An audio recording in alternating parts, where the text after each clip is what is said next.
Guys, it's Heather. Excuse me. I just wanted to do another video for you guys.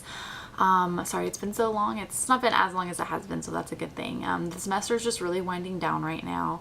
I did my summative evaluations at clinical last week and they went great. Basically, a summative evaluation is where you kind of, I guess, just do the skills that you've been learning all semester, but you do it in front of your teacher for a grade. It's almost like check off 4 clinicals, but it's not quite as serious because it really depends on your patient as to what you're going to do. But you basically just do a physical assessment on your patient, and you give meds for your patient in front of your instructor. Both my patients were really easy. They just had mobility impairment type things and pain issues, so there wasn't like a whole lot of in-depth things I could assess on them. But yeah, it went really well. I didn't have any, tricky meds or anything for either of my patients. They were all PO meds. So yeah, it just went really well. It was not a big deal at all. And I'm done with it for the semester, so that's really good. I just have to turn in my 2 care plans for them and I'll get my grade, and I'm 99% sure that I passed. So yeah, and then we have clinicals this week for 2 days, and then we have 1 day of clinicals the week after this coming one, or I guess it is Monday, so it is this week.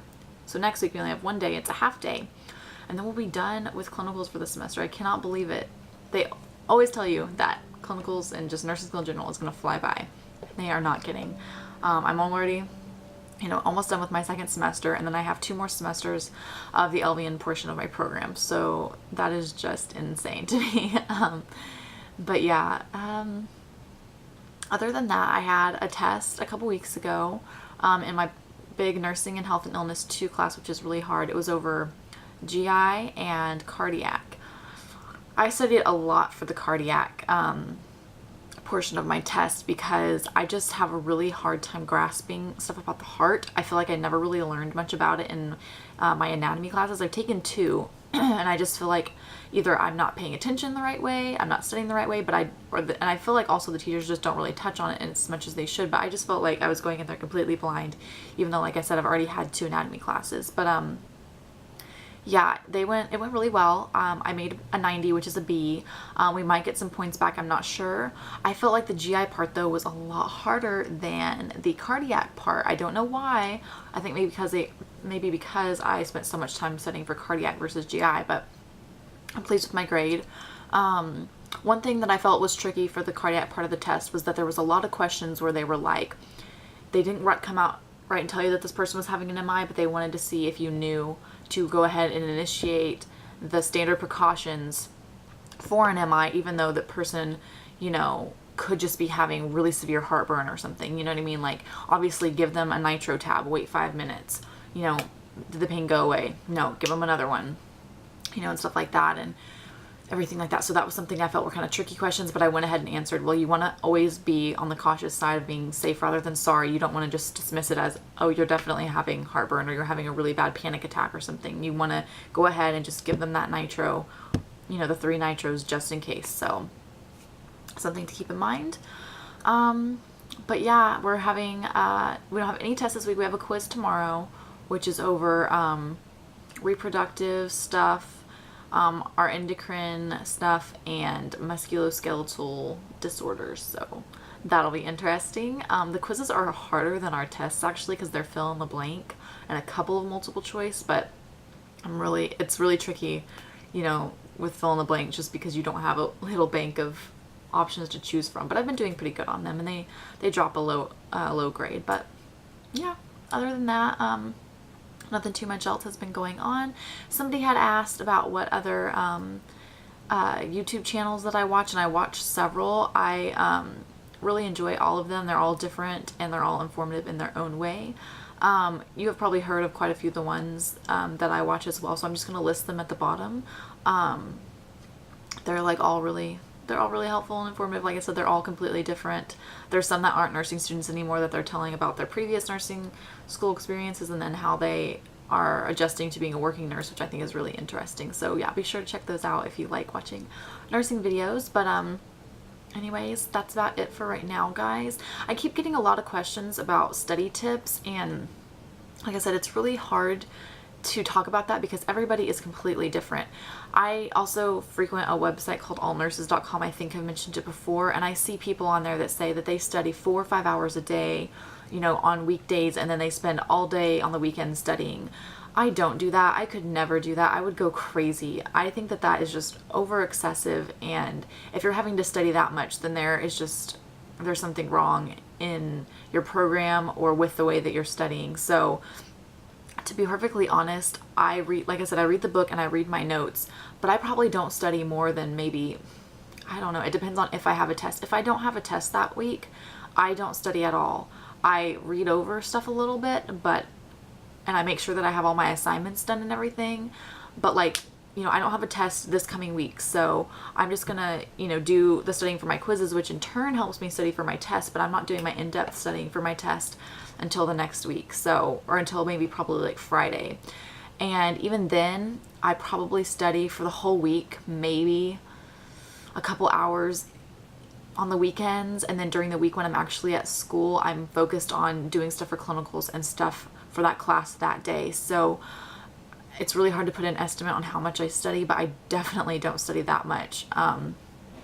You know, it really depends on, like I said, the person. I know that there's a lot of people in my nursing program who English is not their first language, and I know those people have to study a lot. So I don't know if that's the same situation with some of these other people that I've been hearing about, but you just have to find what works for you, and you can't judge how much you study on how much another person studies. You need to study the amount that helps you retain the information to get the grade that you want.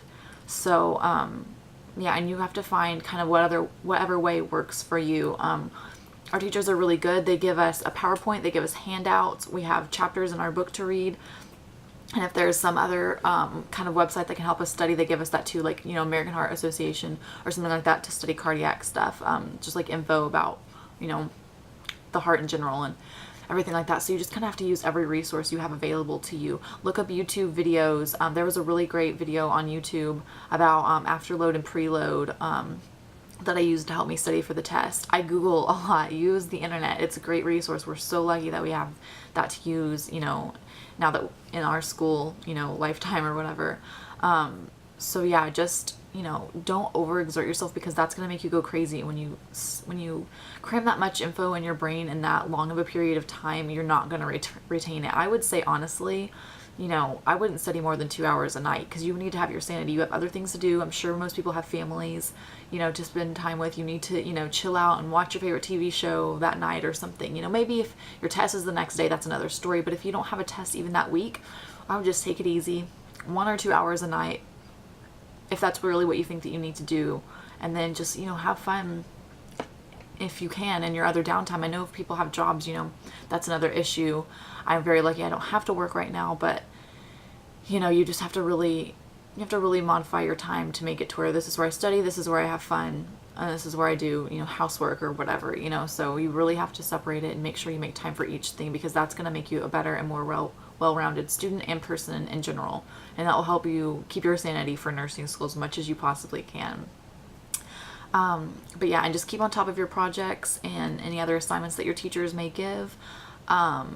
And you know, remember that those are helping you study too in some way, shape, or form. So if you spend 2 hours doing an assignment, don't go study. At least this is my advice. Don't go study again for another 2 hours if that particular assignment pertained to what you needed to be studying for. Like, we have to do these assignments, you know, for a couple modules in our test, and they take, you know, a good hour and a half, 2 hours, and I feel like that's a good amount of study time, because you're learning the information as well.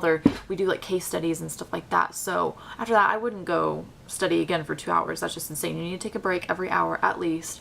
And, you know, I don't know what time y'all get out of school. I get out of school about 3, and I come home, I eat a snack. I usually try to do my stuff that I need to do immediately, and by that time I need to cook dinner, spend time with my husband, and then it's time for me to go to bed. So I don't know, you know, how all these other people spend that much time studying. And you have to get your sleep too. That's another hugely important thing. But I'll get off my soapbox now. Remember, guys, this is just my opinion, and it really depends on how you learn and how you study as to what you need to do to study and to how much time you need to study. My big thing is keeping sanity.